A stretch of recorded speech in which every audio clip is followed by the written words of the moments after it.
So I'm not going to say I told you so.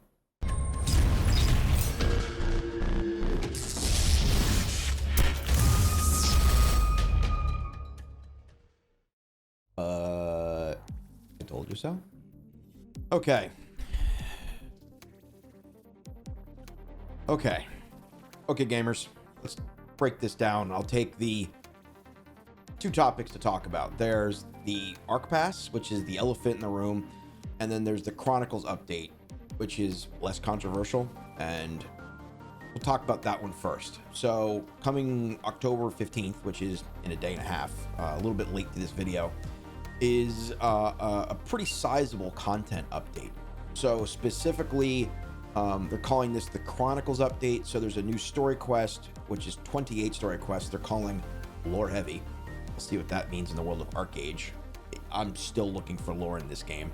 The closest thing to lore was the whole Hereafter Rebellion, which I thought was really interesting. But that was the only lore you really find. I mean, there's bits of lore, but there's no cohesive story. There's no reason why we're struggling against the other side. I mean, the reasons why you would play a game like EverQuest, play a game like Elder Scrolls, play a game like World of Warcraft, any of the games with any type of story, or even, you know, Final Fantasy, which has got some excellent story.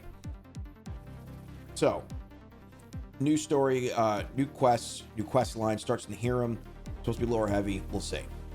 I'll post the link to the patch notes below, but what's really interesting about this is how they order their patch notes. You'd think they'd be putting some of the stuff that I'm going to get to here in a little bit front and center, but the next thing they get to is the upgrade to Joel, Amina, and Glenn. Who the fuck cares? I mean, okay, it's okay, they're improved, so you kill the regular version, you get the upgraded version. Okay, it's great. They drop an improved Leaders Infusion, with anywhere between rare and epic. Okay, that's great for your world boss gear, but it's why, right? Like, maybe put some new bosses in. That would be interesting. Why do I need you know, just an upgraded version of the old one? Like, there, and it's the second item in the patch notes. Like, woo. Okay, put that aside. That's great. The ones they should have been cheering about is things like the raid changes, like raid roster. Awesome. If you have had 1,000 leadership in the last hero cycle, the current hero cycle, you can save your raid. You can save 10 of them. They expire after 14 days, but allows you to do things like distribute gold to the entire raid. So if you do things like auction items off and then you distribute gold to everybody, now you have a mechanism for it. Now you can load a raid. If you raid with a consistent amount of people, you don't have to F with the raid frames every time. You can just press a button. Touchdown. Or goal, or whatever you want to say, right? This is great. This is a huge quality of life thing that games like World of Warcraft have had forever. And I've never understood why they haven't done some really simple stuff here to make, you know, the endgame content specifically better. Huge change. Awesome. Okay, the next one is vehicle customizations. This is very similar to how boats are handled now. Designs are going to be dropping out of Aurora. I'm not going to go into all the specifics. There's a ton of things like engines, guns, tires, armor, etc. It's all the higher end vehicles, to the bigger cars, the upgraded cars, the ironclads, etc. Some of the more rare essences will drop from world bosses, Kraken, Black Dragon, Leviathan. So this is cool. It's going to really drive the economy because people are going to be collecting things like rubber, fire logs, etc. Engines, I should say. This is going to help drive the economy because I think there's been some stagnation because I think a lot of people have gotten to the point where they have a lot of things. So they're only selectively buying equipment compared to what they used to be buying because everybody was still in the process of building stuff. And without a huge influx of new players, it causes the economy to change a little bit. So by implementing new vehicles, new vehicle customizations, it's going to require new ingredients. So demand is going to shift. So this is a good thing. Excited about that. I'll post a link somewhere about all the specifics for the vehicles. It's way too much to list here. So let's get to some of the system changes that I also think should have been highlighted, further up inside of the patch notes, specifically like garden rankings. So right now the garden is handled by a single daily, the fairy quest, lovingly called the fairy quest. Go from rank 1, rank 12, and that's based on the amount of activity you do. It can be anywhere from fishing, harvesting the plants, PvP, or the bosses inside of there. You actually also get, points for just standing in the zone without getting punted out for being AFK. Now, they nerfed the crap out of this. They half the amount of contribution you get, so it's substantially less. It's okay. But now there's going to be kind of an overall leaderboard situation where it resets once a week on Mondays, and they say generous rewards. So we're going to see what generous rewards means. Does that mean just more infusions and awakening scrolls, or is there going to be like some equipment drops? I think that would be really cool. I'd love to see some new variation in equipment. So we'll stay tuned on there. Definitely taking the glass half full perspective. That was faction point changes. Another great one. This is something that's always been a little bit black magic, voodoo, black box, about how the factions compare to each other. So now it's going to be very obvious. Both PvP and PvE content contribute to it, to an overall pool. There's 10 ranks in the pool. I'm hoping this is going to make things a little bit more straightforward. But we don't know is how much credit you get for, say, doing a raid world boss like Kraken, Black Dragon, compared to open world PvP, etc. We're going to see. So once again, glass half full, hope for the best. But important change. Territory changes. These are the Roaring territories I'm talking about. So biggest change here, something I've been asking about forever, thank fucking God, people I've played with are asking for, is the ability to buy awakening scrolls. I don't know how many people I've helped grind dailies to get more awakening scrolls. It's incalculable, right? That I wish there was a mechanism that could trade in something. So now you're gonna be able to trade in territory coins for awakening scrolls. This is fantastic. You can do it for infusions since forever. So this is a big change. It's fantastic. So hopefully this removes one of the bottlenecks that stops some newer players from catching up quicker with everybody else. So big change, awesome. There's a number of other changes to the territory. It's going to be in the link below. I'm not going to post it here. I just really want to highlight what I think is, the biggest takeaway and what's really important.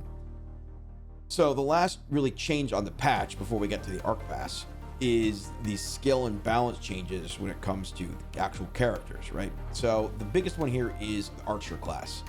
This has the potential of changing the meta. If I really look through it, some of the stuff we're going to need to see in practice. It's so we can read it and make some guesses, but I think it's going to have to get played out and actually tested and see how it goes. So there's some other changes to there's changes really to everyone, but the other ones are onesie twosie abilities. Archer, it's a long list, and that'll be linked below. So curious how that if at all it changes the meta, but looking forward to it. Okay, let's get into what I referred to as the elephant in the room, which is the Archepass. If you follow the Reddit, if you follow some of the forums, you've probably seen people a little up in arms. I've tried to digest this a little bit before I posted this video. I definitely had some initial knee-jerk reactions. If you look at some of the other videos I've posted, I've kind of hypothesized about the direction that Gamago is taking when it comes to pay to win. They've kind of dipped their big toe into it. But if I look at this from a high level, it seems like they're jumping in with both feet with the Archepass. So as a refresher for the current Archepass, which is ending on the 15th, it was 3 different paths you could take. There was a combat pass, a vocation pass, and an equipment pass. Each one of those had a basic version and a premium version. The premium version, you could spend credits. It was 1,500 credits. And those had things that weren't pay to win. You got additional costumes, maybe some hereafter stones, salon visits, things that were cosmetic in nature. So not a big deal. If you wanted to do them, great. If not, great. It didn't affect anything. The basic pass was important. So They're saying that they want to be able to refresh the pass more often, because it's been, right now you only get three or four passes a year. I think they want to do maybe 6. So the next one is only going to go from October to December, but it's one pass. So they're calling this one Pumpkin Pass, Halloween. And there's still a basic and a premium, but here's the rub. The premium has a lot of the same items as the basic. So things like labor rechargers, infusions, awakening items, synth stones, so you can change the stats on an item, things of this nature. So straight up items that can affect your equipment, your gear, your effectiveness in the game are now behind a paywall, in the sense of, if you do the basic pass, you get 200 diligence for finishing it. If you buy the premium for 1,500 credits, you get 400 diligence, so double. That's a lot. So it's not a lot of money. We're talking a couple lattes, but it's really the principle at this point, right? It's Archeage Unchained was supposed to be the break of that, and I think a lot of people took Gamago at their word. And if this is really what's going to roll out, and it's in test, I mean, they could be pulling something out of there, could be doing the big troll, and all of a sudden it's going to come something out. I don't know. So let's kind of step back and look at this. So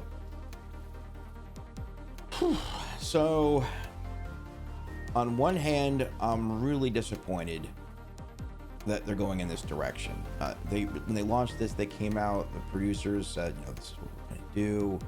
It's going to be this type of game. We're not going to get pay to win.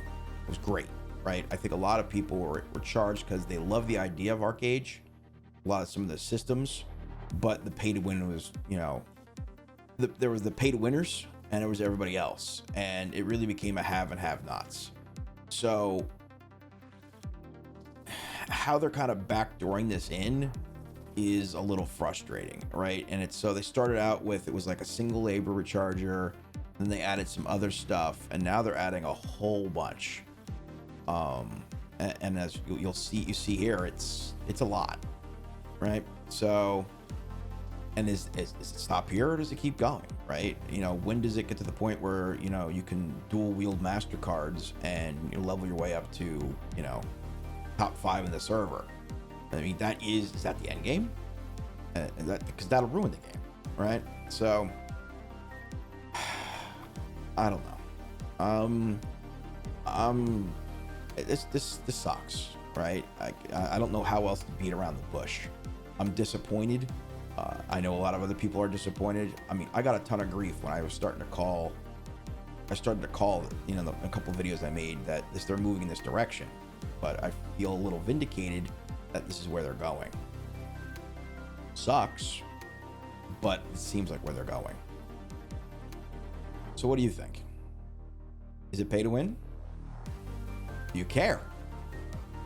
Comment down below. If this is the kind of thing you like to see, please like and subscribe. I'll do a follow-up after everything hits, and after the dust settles, and we'll see what this actually means, right? I'm really trying to take the glass half full here, rather than the glass half empty. We'll see. Have a good night, gamers.